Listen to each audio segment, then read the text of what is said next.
नमस्कार, जय माता दी। मैं हूं आचार्य अभिनव दुबे, आपका मित्र, आपका जोशी और आपका मार्गदर्शक। आज हम एक ऐसा रहस्य लेकर के आए हैं जो आपने देखा नहीं होगा, लेकिन अगर आप विचार करेंगे ना तो आपसे इससे जुड़ी हुई बहुत सारी समस्याएं नजर आ जाएंगी।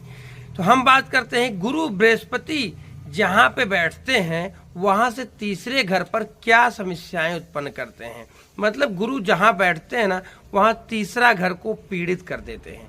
आइए इस पर हम विस्तार तरीके से आपको बताते हैं। गुरु बृहस्पति को ज्ञान, विस्तार, समृद्धि और शुभ्रता का प्रतीक माना जाता है। शादी विवाह से रिलेटेड में, धार्मिक आयोजन से रिलेटेड में, ये सारे काम जो भी होते हैं गुरु के ही देख रेख में होते हैं। आपके प्रमोशन का, आपके सम्मान प्रतिष्ठा का, ये सारी चीजें जो है गुरु के अंतर्गत ही जो है वो देखी जाती है। जैसे कि बोला जाता है कि गुरु अगर पहले घर पे हो तो ये आपको 1000 प्रकार के दोषों का शमन कर देता है। धार्मिक होता है, बुद्धिमान होता है, मिलनसार होता है, जो चाहता है उसको करने की क्षमता उसके अंदर होती है। लेकिन तीसरा घर होता है भाई बंधु का, ठीक है। उसको तीसरे घर से रिलेटेड में कहीं ना कहीं भाई बंधु से मतभेद होना या फिर उनसे जिस तरीके से अपेक्षा रखता है उसमें उसको कमी प्राप्त हो जाएगी।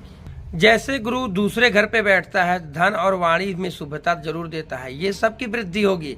लेकिन वहां से जो तीसरा घर होता है माता का सुख का, माता के सुख से रिलेटेड में कोई ना कोई दिक्कतें हो जाना, या तो फिर मकान से जुड़ी हुई कोई न समस्या होना, ना सुख शांति का अनुभव ना हो पाना, अपने आप को कैसे उत्तम प्रवृत्ति की ओर लोगों के समझ सम्मुख करना, इसके लिए वो परेशान रहना। जैसे मान लीजिए तीसरे घर का गुरु जो है वो आपको पराक्रमी बनाता है, मेहनती बनाता है, भाग्योदय कारक बनाता है, ठीक है, आपके मैरिज लाइफ को भी बेहतर कर देता है।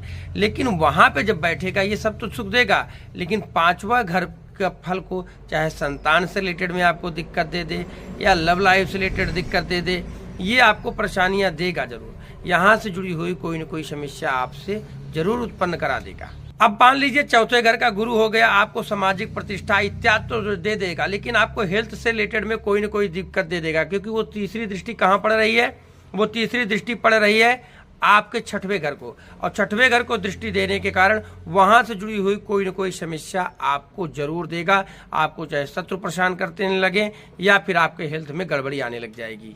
अब हम बात करते हैं पांचवें घर का गुरु। पांचवें घर का गुरु आपको ज्ञानी बनाता है, अच्छा खासा ज्ञान देता है, ज्योतिष का नॉलेज देता है, सदाचार देता है, किसी को नुकसान न पहुंचाने वाली कला देता है। लेकिन आपकी मैरिज लाइफ को डिस्टरबेंस करा देगा। हमेशा कोई न कोई ऐसी चीजें कराएगा कि आप अपनी मैरिज लाइफ से संतुष्ट नहीं रहोगे।